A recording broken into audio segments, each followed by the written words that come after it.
What is up mga agwapo, no? Nagbabalik na naman si Guapito sa Aquatics at may dala-dala na naman akong panibagong video natin magsasamahan, panibagong content natin pag-uusapan at for today's video mga agwapo is magkakaroon tayo ng konting update dito sa Guapito sa Aquatics. Kamusta nga ba yung aking mga guppies? Kamusta yung mga betas ko? Tara silipin natin kagwapo.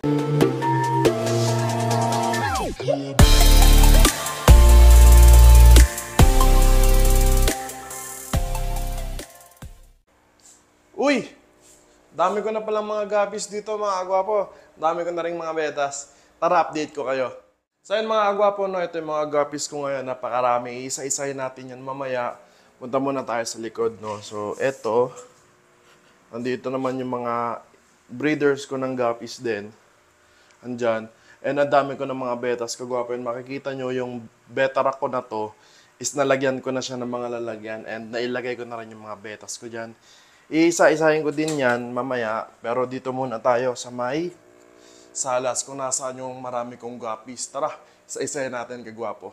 Mga agwapo, no, check nyo to, no, aking HB pastel, no. So, napili ko to, ginugroom ko to ngayon, sana mas gumanda pa to para mailaro ko by November or December, no. Sobrang solid yan kagwapo, pero check pa ako ng ibang mga pastel, baka makapili pa ng mas maganda, no. Pero ayan, check nyo muna maigi kagwapo, no. Appreciate natin yung ganda ng isda. Mga agwapo, makikita nyo is Silverado Blue Tail na mga fry yan. So, mga 1 week old pa lang yan. Maliliit pa talaga sila mga agwapo, no? So, ang dami kong Silverado Blue Tail. Makikita nyo mamaya kagwapo. Silverado Blue Tail na pinili ko to. Pero sadly, last week pa lang nagwi-wiggle na yung langoy nito. Nag-finrot na rin. Sayang lang kasi napili ko pa naman siyang i-groom pero wala na tayong magagawa. Hindi na natin pwedeng i-groom pa ng mas maayos to kasi wala nang iaayos yan kagwapo. Kasi na-damage na and tingin ko ilang days na lang din itatagal niya. No? Sayang lang kagwapo. Pero pipili na lang ako ng ibang Silverado Blue Tail baka sakaling makakita pa ng maganda. Sa kagwapo ng mga juvenile female na HB pastel, no? So ayan sila. Pero do-double check ko ba, baka may nahalo pa na juvenile na male dito kagwapo. Sa mga agwapo, no, tingnan nyo, mga Yellow King Cobra na fry, no. So, hoping na makakuha ko ng mga solid na YKC dito. Kasi ang tagal ko nang tumigil sa pattern kagwapo, kababalik ko lang sana makachamba tayo ng maganda-ganda. Kagwapo, no, ito ay mga P-Dirt lang, no. Pero galing to sa project ng P-Dirt Koi. Sadly, galing to kay Boss Eman, no. Wala akong nakitang nag-koi na mga P-Dirt dito. And sayang lang kasi isang batch lang talaga yung nakuha ko sa breeders na yon. And ayun, wala pang may koi kahit sa female, isa lang yung nakita kong may koi, sa male dadalawa. Bent spine pa yung isa pero ganun talaga mga agwapo, parte ng. So mga agwapo, check nyo, ito yung kasabay ng Silverado Blue Tail na ginuroom ko, no. Kung makikita nyo, may mga Silverado, meron ding wala. Pero let's see, nasa selection phase pa naman tayo. Kumbaga hindi pa to stable pero ganun talaga. Ano naman yan kasama naman sa hobby yan, yung pagpili talaga at saka pag-improve ng mga guppies. Mga kagwapo, no, check nyo, naka-cage yung female kasi nag-drop na po, no. Isa sa magandang way talaga para ma-secure mo yung mga fry is yung paggamit ng breeding cage. Para hindi pa mahabol ng mga female guppies yung kanilang mga fry. Para safe yung mga fry mo. At kahit pa paano may produce ka, 'di ba? Malay nyo yung isa sa mga yan is maganda, 'di ba? Solid yan. Ito mga agwapo, unang-unang palabas ko ng Silverado Blue Tail. Mga nag-finrot na rin yung iba diyan kasi nga pabago-bago yung panahon. So balik tayo sa topic. Ito yung unang Silverado na na-produce ko dito sa Guapito sa Aquatics. And yung isang female diyan is nanay pa yan. Nanay nila. So binakcross ko para kahit pa paano ma-retain yung itsura. Then, ayun. So, sana makakuha pa ako ng mas magagandang Silverado Blue Tail dito, kagwapo. Dito naman mga agwapo is Juvenile HB Pastel, no? So, ito, pag-ihiwa-hiwalayin ko na to kasi medyo masikip sila sa tank para kahit pa paano mag-develop naman sila ng maayos, no? So, ilan lang to sa mga HB Pastel na na-breed ko dito sa Guapitos Aquatics. Ito naman mga agwapo, baka nagsasawa na kayo sa kakasabi ko ng Silverado Blue Tail. And eto, Silverado Blue Tail na naman to. And ayan, no, dalawang klase ng batch yan. Dalawang batch. Mas nauna yung isang batch kaya kung mapapansin nyo may malalaki at may maliliit. So, di pa kasi ako nakapag-ready ng lagayan pero aayusin ko yung sa may gilid namin para mapaglagyan na rin ng mga fry doon para hindi sila magsiksikan dyan. Dito naman kagwapo, no, makikita nyo dito is P-Dirt Koi. Female yan ng P-Dirt Koi, galing sa P-Dirt Koi na project. Yung male, ayun, wala na. Pero yun yung tatay nito, no? Tatay ng mga nandito. Luckily, nakakita ko ng female na koi genes from doon sa project na yon. So, binakross ko ulit para at least kahit papaano merong koi yung genes nila. So, kokonti lang din ang ibinuga. Siguro mga wala pang 10. Sana mapalaki ko, sana ma-retain ko ng matagal to. Para yung anak niya na male sana na merong P-Dirt Koi na genes, maglabas ng koi yung orange sa ulo para ibabalik ko sa kanya, no. So, hoping na matuloy ko yung linya nitong P-Dirt Koi ni Boss Eman. Mga agwapo, no, HB Pastel na kabatch nung ginugroom ko na pastel, no. So, ito ay male na merong isang female lang. So, medyo short ako sa female talaga. Pero itong female na to, galing to kay Boss Edward ng Team Beta Uhuy, kagrupo ko doon. Kasi binigyan ko siya ng pastel noon, no. So, luckily, nabigyan niya ako ng pastel na linya ko. Binalik ko sa mga pastel na meron ako na galing kay Boss Eman. Linya ko rin to, no. So, sana ma-improve ko pa lalo yung mga pastel. No, meron naman ako ditong mga fry, no, mga albino full platinum white galing kay Boss Joward, no, kay Press Joward Pandinyo. Solid, shout out sa iyo, no. Maraming salamat sa linya na pinadala mo. Ayan, meron na tayong mga AFPW na fry dito. Medyo konti nga lang, pero sana matuloy ko pa to, no, Boss Joward. Gwapo yan yung mga gapis ko dito sa may salas, no. So, pinaka-highlight dito is yung aking mga Silverado Blue Tail na pagkadami-dami. So, medyo challenging lang kasi hindi pa siya stable, pero it's part of the hobby, no, yung talagang challenge doon sa pagpapastable ng line at pagpapalabas ng magagandang isda doon sa stray na yun, no. So, in my case, Silverado Blue Tail yung talagang tsatsagain ko for now, no. Dahil kahit paano stable naman yung mga pastel ko dito. Tsaka yung yung P-Dirt Koi, no, medyo mahirapan ako kasi very limited lang yung isda na meron ako na P-Dirt Koi.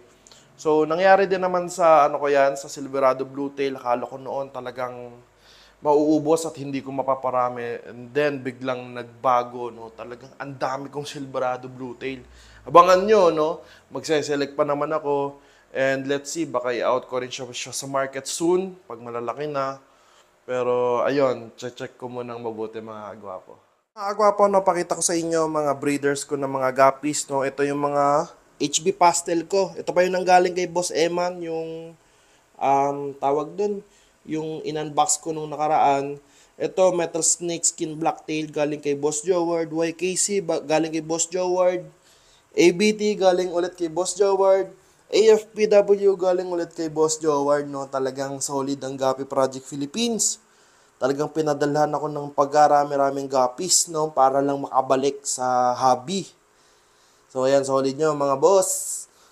Pero, ayun, yung AFPW ko, meron niyang male and female na non-ribbon. Ang natira, 2 ribbon na lang. Kasi namatay na yung original na pair, no? So, pagkapanganak nung AFPW na female, ayun, nategi na siya, no? Yung anak nandoon sa may unahan yung pinakita ko kanina. Ito naman is mga AFPW na ribbon, mga wala pang 10. Pero tsatsagain para produce ng magagandang ribbon na AFPW. MSSBT, no? Ayan. Sana may mga magaganda din na mapipili dyan at maparami. Para naman dumami-dami yung mga strains ko dito, mga kagwapo. Ito pa pala, mga HB Pastel, no? Ito, Silverado Blue Tail ulit na pagkadami-dami.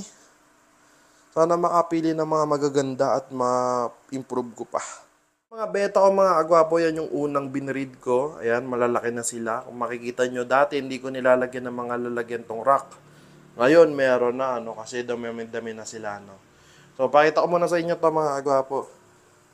Ito, mga nabansot. Pero hoping na makahabol pa to. If not, wala na tayong magagawa doon, ano. Ito naman, Tubifex worms. Pakain sa mga betas ko, no. Ayan, solid yan mga agwapo. Tapos yan, punta na tayo sa mga betas ko dito. Ayan sila. Ito, yellow, galing kay Boss Edward, no, bigay sa akin. So, ayan siya. Ito, mga breed ko na lahat yan, kagwapo. Yan yung mga Galaxy, pero nasa molting pa, kaya ganyan yung itsura, no. So, sana gumanda-ganda pa yan, mga kagwapo. Ayan. Ayan din, no. Lahat yan, gagaling sa isang parents lang. Yan, pakita ko sa inyo. Yan. Solid, no?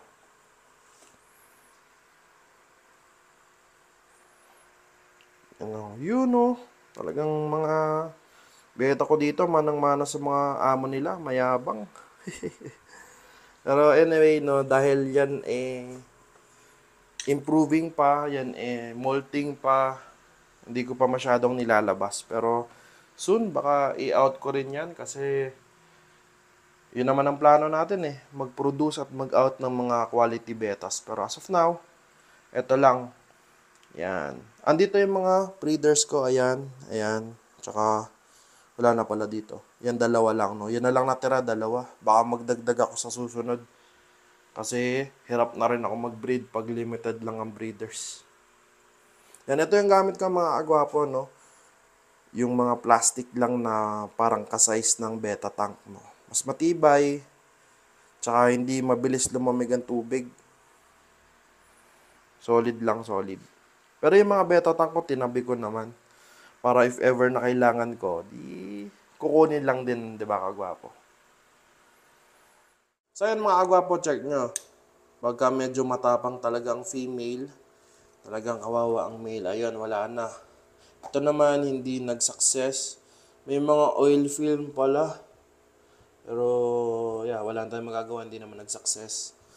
Tapos dito naman, meron tayong mga fry, no? Ayan. Mga wala pang 20. Medyo konti lang yung nag-hatch kasi hindi nga marunong yung breeder.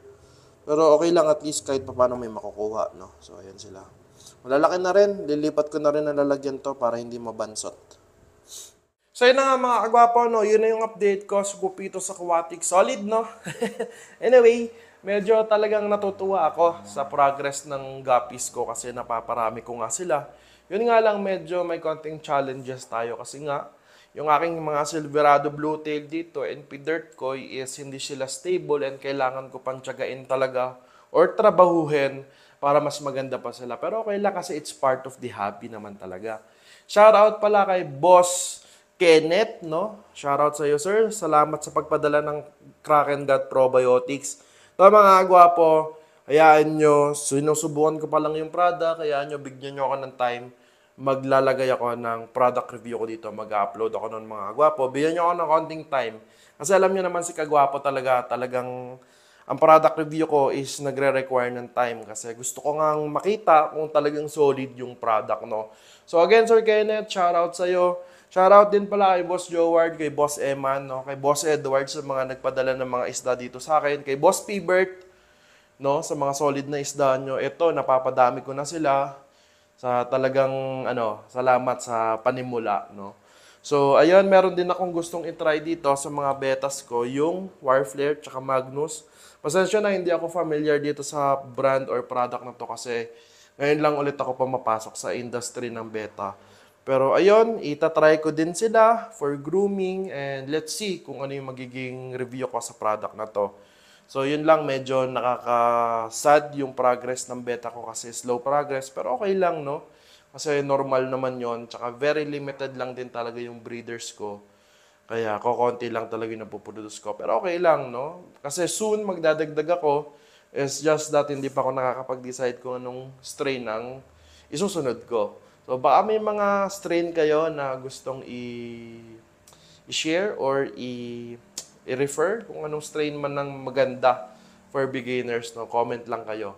No, shoutout pala sa lahat ng mga agwapos dyan na patuloy pa rin sumusuporta, no? Nga pala, bago ko makalimutan mga agwapo, no? This November, may paparating kami na actual Gapi show sa may Imus Cavite lang naman. Ito yung aming poster, no? So, andyan lahat ng details, yung date, tsaka yung um, place, no? Venue, no? Silipin nyo lang dyan. Pinopost din namin yan sa Gapi Project Philippines. Ipopost ko rin yan sa Guapitos Aquatics para sa lahat ng gustong sumali, no? So, open yan. Lahat yan pwede, mga Gapi breeders, Gapi keepers, Gapi enthusiasts, lahat. Basta naggagapi kayo, pasok kayo dito. Basta may panlaro kayo, go lang. Iniimbitahan ko kayo kagwapo. So, tara na, sali kayo sa pa-show namin na to mga agwapo. So, yun lang mga agwapo. Maraming salamat sa panonood ng vlog na to. See you in the next vlog. Guapitos, out!